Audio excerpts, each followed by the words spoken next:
plus Garcinia mangostana, plus L-carnitine and CoQ10. Each box contains 30 vegetable capsules. And you can get them in leading drugstores nationwide and online in Shopee, Lazada, and mxvph.com. Mahalagang paalala, ang MX3 Plus ay hindi gamot at hindi dapat gamiting panggamot sa anumang uri ng sakit. Sa puso ng kalikasan, natatangi ang prutas ng mangosteen. Ito ay nagtataglay ng antioxidant compounds na alpha, beta at gamma mangosteen. Ang MX3 capsule ay isang food supplement na gawa sa natural na mangosteen. Ito ay tested and proven to help avoid knee joint pain discomfort para iwas-iwas sa sakit with long-term supplementation 2 capsules daily. MX3 capsule. Tunay, natural at orihinal. Mahalagang paalala, ang MX3 capsule ay hindi gamot at hindi dapat gamiting panggamot sa anumang uri ng sakit. Amoy forever. Amoy LQ. Amoy Nucala Berry Blooms.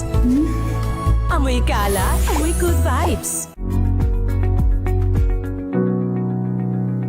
This portion is brought to you by ACS Manufacturing Corporation, ISO certified, maker of world-class quality Pride detergent.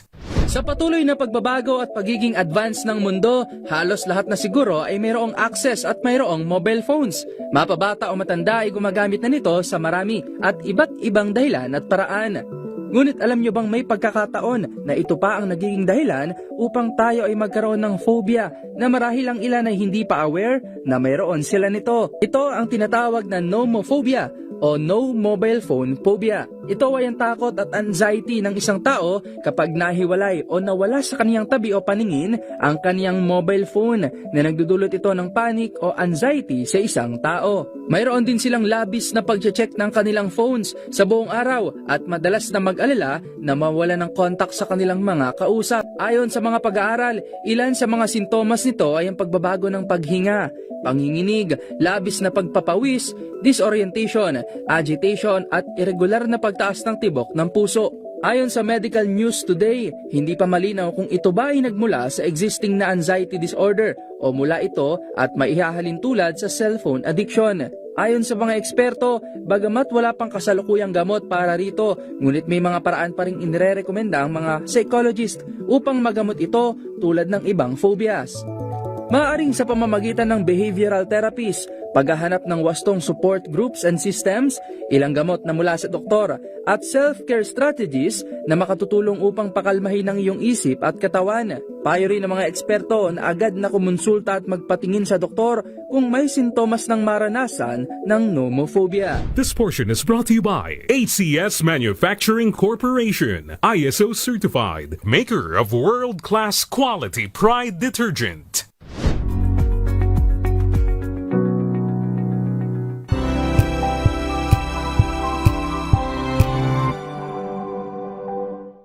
Maagang balitaan, maagang usapan sa mga issue at balita. Kasama si Kuya Angelo Palmones sa Magandang Umaga Pilipinas. Mula Lunes hanggang Biyernes.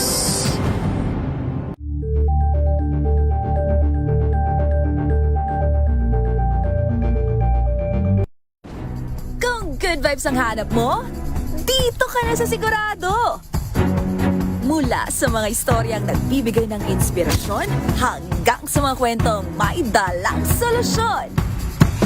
Mga balitang pampagaan, pakiramdam at pampaganda.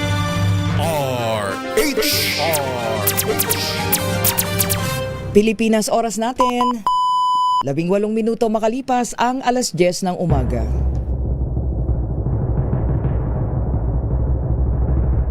And the Golden Dove for Best Public Service Program Host goes to May Binohan, DCRH. Ito na ang 28th KBP Golden Dove Awardee, Best Public Service Program Host, ang Wonder Woman ng Public Service. Si May Binauhan. Ang programang naging panata na ang pagsuporta sa lahat ng Pilipino saan man sa mundo sa napakaraming taon. Ang programang nakatatak na sa bawat isip at puso ng Pilipino. DZRH, Operation Tulong. Kasama ang Wonder Woman ng lahat, si Miss May Binauhan, ang tulungang may kasamang balitaan. Live sa DZRH Radio, DZRH TV at online DZRH Operation Tulong.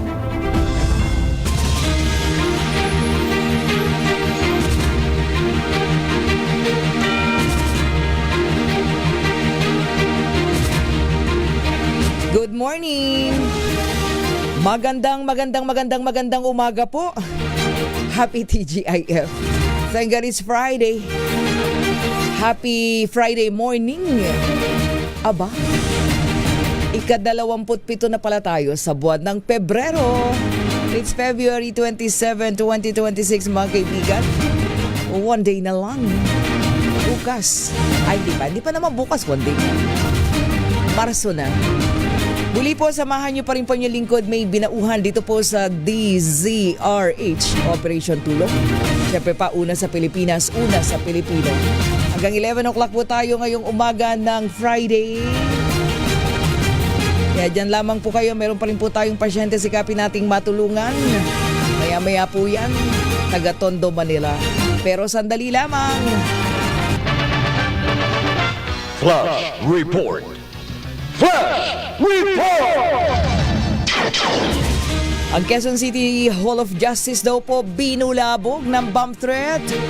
Alamin natin ha, kaya yung pong mga dinidinig na kaso itinigil po muna. Nakatutok dyan si RH5 Val Gonzales. Alamin natin ang update ngayon, Val. May ilang minuto pa lamang ang nakalilipas ng isa-isang pinababa yung mga empleyado, mga justices, abogado at lahat ng tao dito sa loob ng Quezon City Hall of Justice. Ang evacuation o paglilikas dun sa mga empleyado at lahat ng tao dito sa Hall of Justice ay kasunod ng bomb threat na natanggap ng Quezon City RTC Branch 227 sa pamamagitan ng isang text message.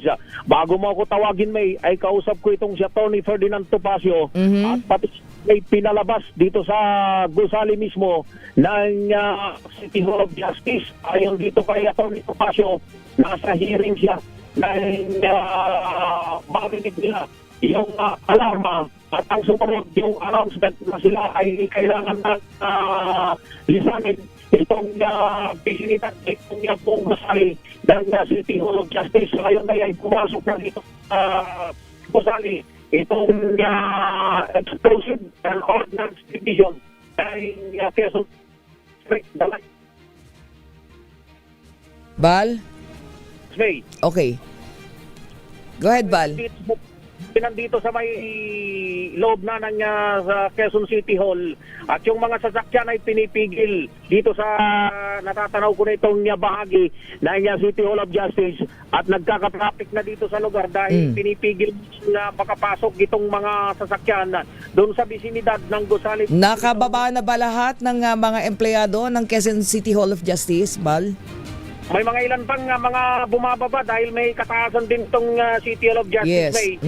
So any moment from now mapapababa na lahat yung mga empleyado at ang binabanggit ng Quezon City Police District ay kailangan nila itong gawin dahil isa-isahin nila yung bawat palapag nitong gusali para ma-clear doon sa pahib para nang sa ganon ay maligtas yung mga tao na nandito sa loob mismo ng City Hall of Justice. Itong si Atty. Topacio ay umalis na rin ito sa lugar dahil sa inaasahan niyang mapupuspon na rin yung kanilang yung nakatakdang pagdinig na doon sa kasong niyang nire-represent ngayong araw dito sa Quezon City Hall of Justice. Ako'y magsasagawa pa ng follow-up report. Ako si Val Gonzales, DZRH, una sa Pilipinas.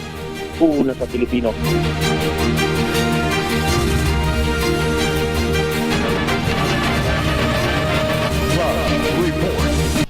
Flash Report! Basta't may nangyari, unang maririnig sa kauna-unahan. DZRH Flash Report! Maraming salamat, Val Gonzales. Maya-maya po ang tabayanan po natin ang follow-up report ni Val. Babalikan natin si Val, ha. At nagbababaan pa daw po yung mga empleyado ng Quezon City Justice Hall kaugnay po ng bomb threat. So ongoing yung check dun po sa building. Ilan pala pag ba meron ng Quezon City Hall of Justice? Ayan, so nagbababaan yung mga empleyado. Oras natin mga kaibigan, 25 minuto na po makalipas ang 10:00 ng umaga. So ang tabayanan po ninyo, katulad ng binabanggit natin kanina, meron po tayong isang 19 years old na sikapin po nating matulungan, taga Tondo, Manila. At ito po'y, wow, ang hirap ng kanyang sakitan. So meron siyang epilepsy. Meron siyang tinatawag na intellectual disability. So mamaya antabayan po natin at sikapin po natin na maiugnay ito sa Manila Department of Social Welfare. Ay tamang-tama, ang head niyan si Sir J. De La Fuente. May makausap natin siya. Uy, may good news pala yung mga taga-SSS, ha? Social Security System. Alam niyo, pagka mayroong mga nagpa-follow up sa amin dito ng case, diba? O yung mga pensioner ng SSS. Ang lahat daw po sa inyo na mga pensioner tatanggap ng dagdag na 10% increase sa buwan ng retirement and disability pensions simula po September, September ngayong pong taon. Sa September pa naman. Ayan. Kala ko ngayon na. Now na. Ayan, bukod po dito, may dagdag pang increase sa darating daw na 2027. So, yung increase niya ay mag-start po September ngayong taon, ha. Yan, sabi po yan ng Social Security System dahil bahagi daw yan ng 3-year pension reform program ng SSS. Ibig sabihin, yan po nagbibigay daan ng dagdag na pensyon sa mga miyembro tuwing September na nagsimula po ng 2025 hanggang 2027. At bukod daw dun sa dagdag na 10% na pagtaas para sa retirement at disability pensioners, ayan, meron daw pong 5% increase din sa death at survivor pension at mag-start daw po yan ng August 31, 2026. O mauna yun, yung death and survivor pension. Oo, pero walang nililinaw po ng Social Security System, walang pagtaas sa contribution ng kanila pong mga miyembro, hanggang 2027 alinsunod sa direktiba ng Pangulong Bongbong Marcos. So walang increase sa ating contributions until 2027. So next year, meron naman na ipatupad. Okay? At least kahit pa paano may good news, 10% din yung kailangan yun ng ating mga retirado, di ba, ng mga manggagawa. Yung ganyang mga dagdag, alam niyo naman pagka medyo nag-senior na, dami nang bibilhing mga maintenance medicine yan. Hindi maintenance, maintenance. Diba? Anyway, standby lang po, ha? At tayo po ay maghahatid pa rin po ng mga ganap, mga update na balita. At sa ating pagbabalik, standby lang, tayo po ay tutungo na sa ating pong pasyente, sikapin nating matulungan ngayon pong araw na ito ng TGIF. Thank God it's Friday. Uy, ingat po kayo, ha, doon po sa ating mga kababayan dyan sa Bulkang Kanlaon. Nag-aalboruto yung Mount Kanlaon, diba? So ingat-ingat po, lalong-lalo na po yung mga lugar na apektado na po ng tinatawag na moderately explosive eruption. Yan po yung ganap ngayon dyan po sa Bulkang Kanlaon. One week after nung huli niyang pagpaparamdam, yung pag-aalboruto. Meron daw kagabi 7:04, di ba? Nagtagal ng 2 minutes. Na naranasan daw po ashfall. Ayan, at meron pong mga naamoy na asupre. Yung mga residente dyan po sa mga bayan-bayan sa Negros Occidental. I think 11 towns yung nakaranas po nung sinasabing ashfall. So ingat po dahil yung mga apektadong lugar, Ambago City, Binalbagan, La Carlota, Moises Padilla, Hinigaran, Isabela, San Carlos, Pontevedra, Himamaylan, Kabangkalan at La Castellana. Ingat po kayo dyan. Kaya inaabisuhan po yung ating mga kababayan dyan na kung ano po meron kayong mga kailangan ay pwede po kayong pumunta no sa barangay DRRMC at local DRRMO para nang sa ganun alam nila na ang tawag nito alam nila yung anything ano na may kinalaman do sa pag-alboruto ng kanloon.